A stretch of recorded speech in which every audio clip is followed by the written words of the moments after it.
अस्सलाम वालेकुम सर, मेरा नाम रावल राम है और मैं आपसे सवाल करना चाहता हूँ कि हमारा मज़हब गलत नहीं है, उसमें गलतियाँ हम लोग करते हैं।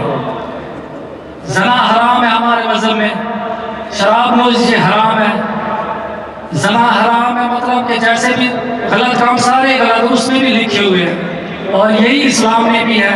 ये दोनों जो है ना मतलब कि कॉमन है इनमें, तो अच्छी बातें दोनों तरफ है और सिर्फ इस बुनियाद पर हमें दोज़ख में डाल दिया जाएगा कि हम सिर्फ कलमा नहीं पढ़ते। अदरवाइज हम लोगों में भी वही चीज़ें हैं, सिर्फ इबादत का तरीका और है। बाकी बस इसका सवाल मैं तो आपका नाम क्या है? रावल राम। रावल राम जी रावल राम ने एक अच्छा सवाल पूछा। उसने कहा कि उनकी मजहब किताब में भी जीना हराम है, बिल्कुल सही फरमाते। उनके मजहब में लिखा हुआ है कि शराब हराम है, बिल्कुल सही फरमाते। आपने अगर मेरी तकरीर सुनी हिंदुइज्म और इस्लाम में यकसानियत, आपने सुनी वो तकरीर को? जी जी। अच्छा, वो तकरीर में लिखा है हिंदू मजहब में दो किस्म की किताबें हैं, एक श्रुति और एक स्मृति।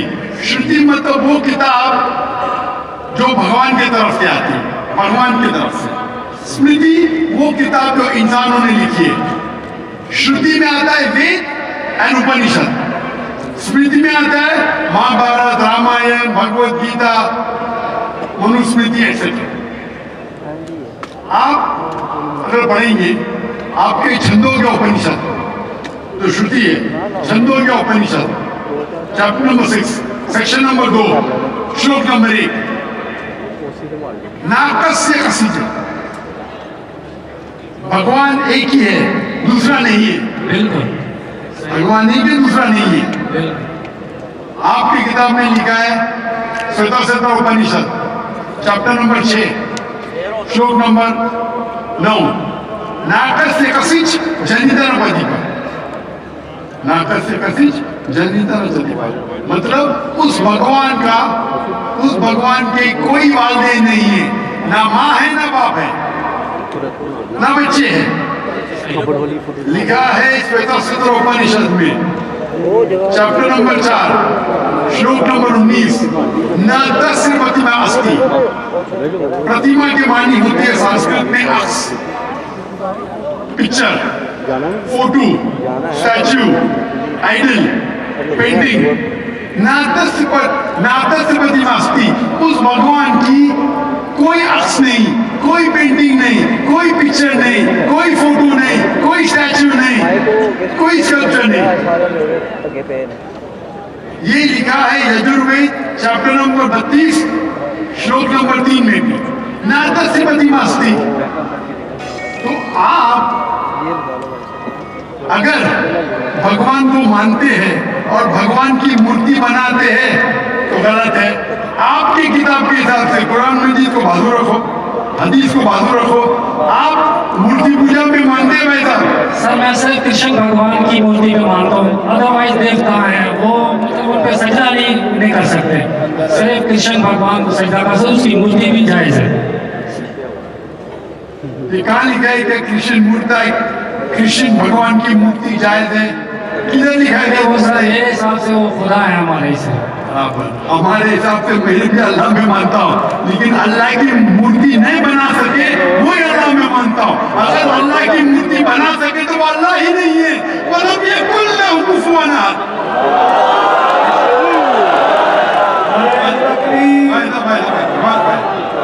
हमारे गैर मुसलमान भाई मुझसे सवाल पूछ रहे, तकबीर अच्छी बात है, लेकिन अभी सवाल जवाब हो रहा है। तो मेरी दरख्वास्त है कि जब गैर मुसलमान भाई पूछते तो उन्हें डर नहीं लगना चाहिए कि आपस में हम भाईचारा है। उनको डर नहीं लगना चाहिए, डरते हैं माशाल्लाह, लेकिन आप ऐसा मत करो कि डर जाए। वरना तो डरिए मत भाई साहब, खाली तकबीर कह रहे। तो हमारे हिसाब से जिस की मूर्ति बना सके वो अल्लाह ही नहीं, और ये वेद में भी लिखे है। आप ईश्वर में मानते हैं? सर वो तस्वर है, वो हमें भी पता है कि उसमें खुदा नहीं है, वो एक तस्वर है। हमारे इसमें खुदा का तस्वुर करते मूर्ति बनाए तो गलत है। तो यही मैं कहता हूँ, आप अपनी किताब का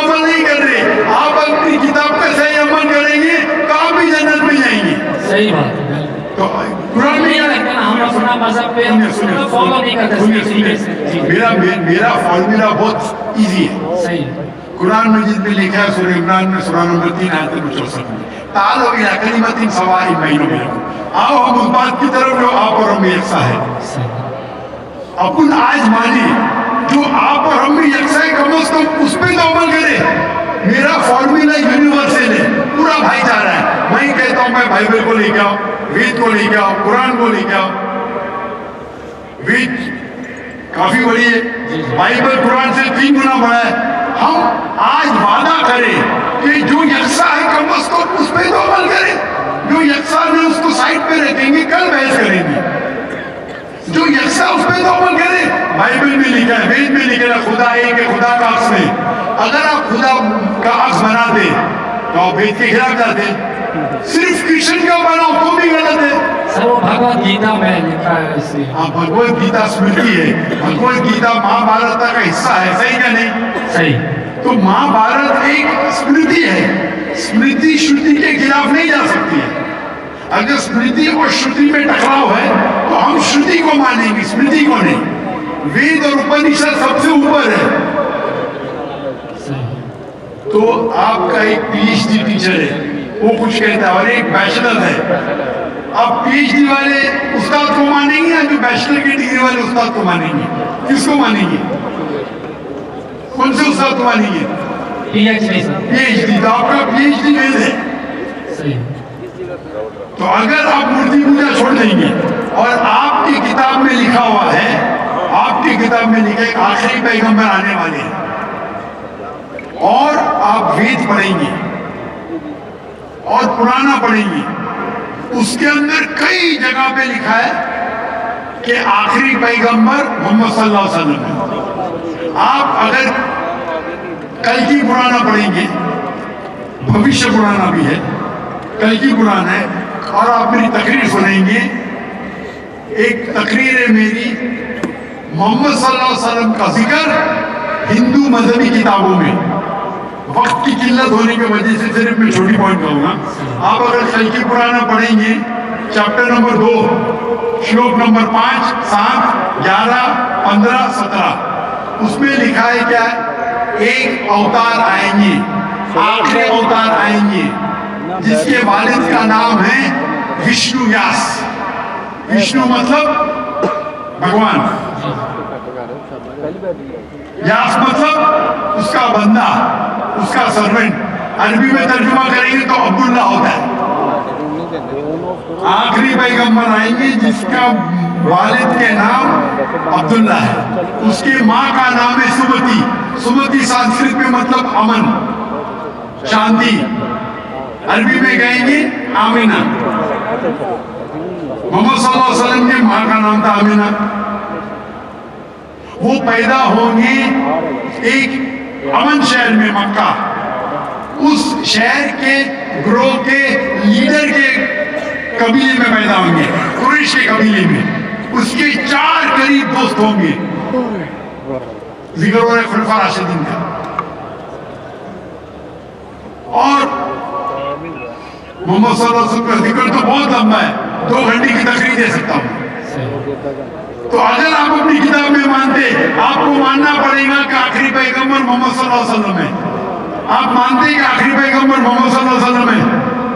सर मैं पढ़ी नहीं है, मैं भी बस ऐसे मतलब कोई सही तरीके से नहीं पढ़ा है, इसलिए मुझे पता नहीं है उसमें। नहीं पढ़ा तो गलती किसकी? मेरी गलती, मैं मानता हूँ। तो आप ऐसे करोड़ों लोग हैं जो नहीं फॉलो करते हमारे मजहब को, इसीलिए हिंदुस्तान में जब मेरी तकरीर होती है तो हिंदू का मजमा इससे बड़ा होता है।